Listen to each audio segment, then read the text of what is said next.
Mike Benz used to be a former Deputy Assistant Secretary. He was a former U.S. Department of State guy.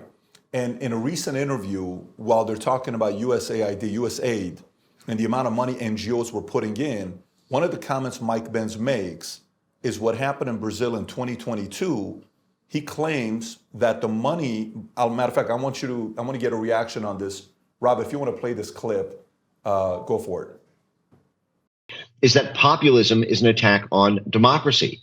They say this openly in USAID meetings. They say this openly in USAID documents. I published this a year and a half ago. The USAID Disinformation Primer published the first month of Biden's term in office, saying that the purpose of their disinformation programs was to eliminate populist subject matter expertise on the internet, because populist news sites undermine USAID programming by undermining public faith and confidence in democratic institutions. Because, don't you know, USAID spends billions of dollars to control the media every year.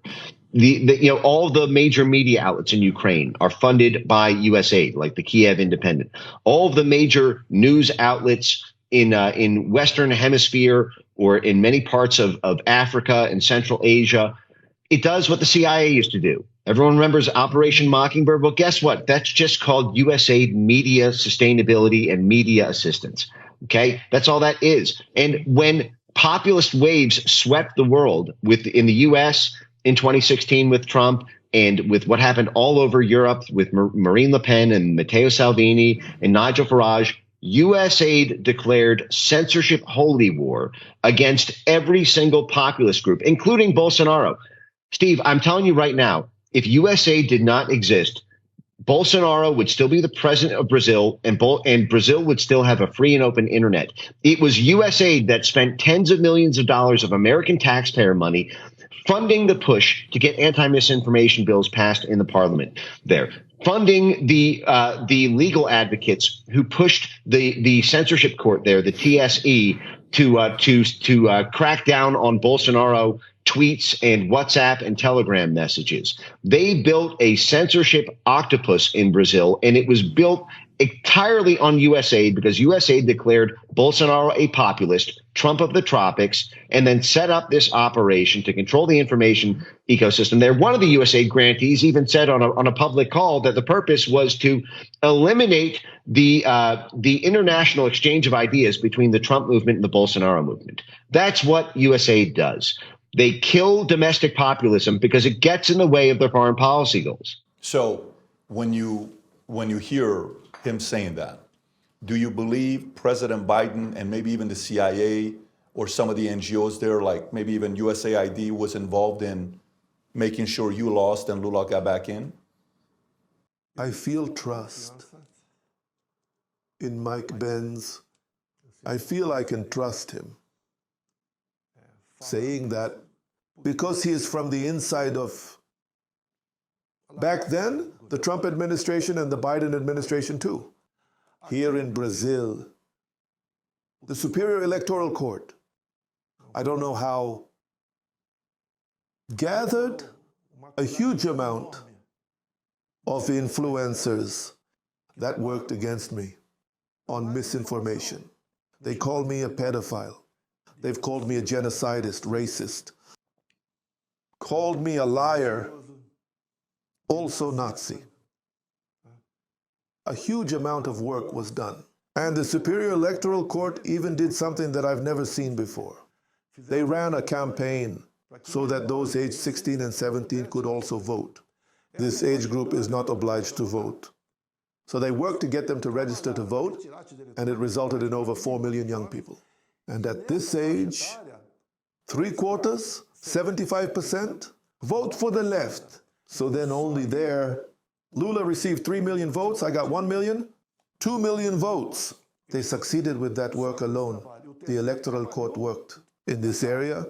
In other words, that's more than the difference. In the 2022 elections, it's just different. Adding up with the rest, what happened with the bans? For me, doing anything during elections, adding up all the rest, as I told you, I could not show Lula that Brazil is a very conservative country. It is a country of Christians. Here, more than 70% of the people are against abortion. And Lula, I had a video of him supporting abortion. Here, violence is very high in Brazil. People are killed for any reason. And Lula encouraged cell phone theft as if these people were poor souls who wanted to steal a phone to have a little beer. He actually said that. I wanted to show the image of Lula, for example, back then, saying that the war of Russia with Ukraine could be solved. Can you believe it? Having some beers. This guy who is there, it was the Biden administration, in my view, helped to put him there, helped get out of jail, who was sentenced in 3 courts. And then they canceled it, all the processes, because even outside of prison, he had 3 lawsuits, and according to the Clean Record Act, anyone who was convicted in the appellate court could not run in the elections. In other words, the Clean Record Act means nothing to the Workers' Party. And also for those from the Supreme Court who helped Lula to get there. Here, in my understanding, he was taken out of jail and put in the presidency. Why Lula? Because he would be the only name. We understand that he actually could be forced upon the population as the winner, no other name. So work was done in this direction. No one denies it. Maybe. I say maybe because I have no evidence. With the money from USAID.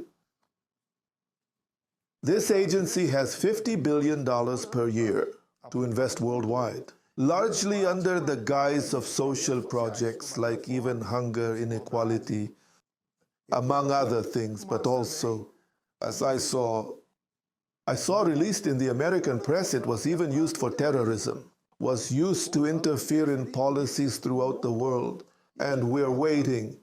I believe that it will happen. According to the information, we know that the money came here to Brazil, to the Superior Electoral Court, or not.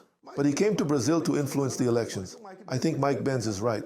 If it weren't for USAID, I would be the elected president in 2022.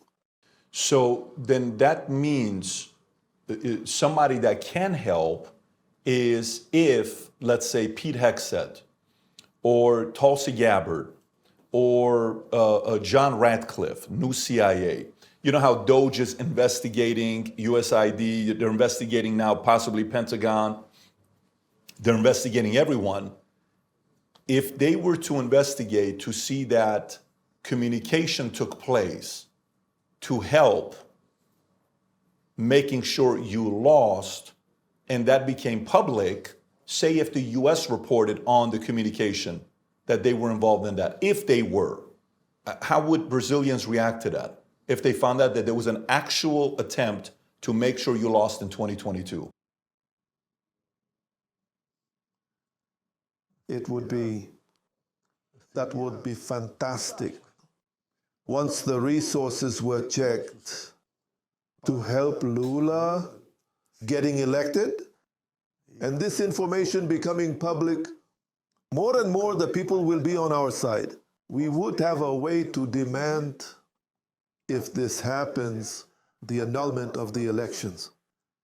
Right now, all I have is the people on my side. God, which is more important. And by coincidence, the advantage of Trump of having a special assistant, Elon Musk, to go and drag the swamp, really dive in the deep state, which we call the system here, so that all this rot comes to the surface. Because I also understand that the election of anyone else was not in the interest of the Biden administration.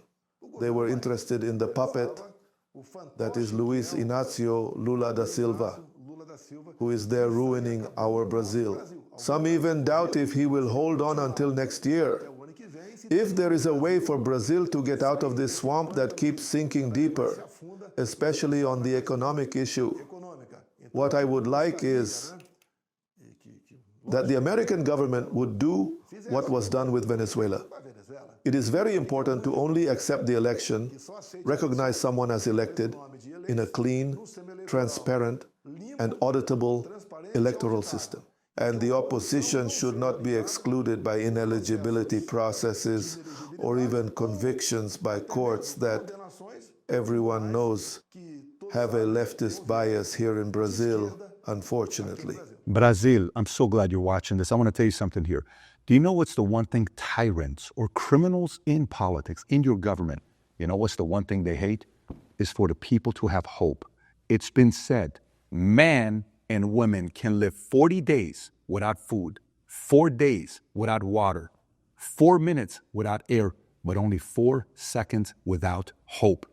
When I was in Brazil, we had dinner with Nicolas Ferreira. And while we're having dinner, we gave him a shirt and we took a picture together. It's called Future Looks Bright with Brazilian flag. I would love nothing more than to see thousands and thousands of people in Brazil to wear a shirt that says Future Looks Bright with your flag. Just for Brazil, we made these custom shirts for you. If you want to inject the spirit of hope in Brazil, go place 1 order, 2, 3, buy it for your peers, your family. Click on a link below or go to vtmerch.com and sport your Future Looks Bright shirt in Brazil. Let the dictators, let the tyrants get so angry the fact that you are optimistic about the future. If you enjoyed this video, you want to watch more videos like this, click here. And if you want to watch the entire podcast, click here.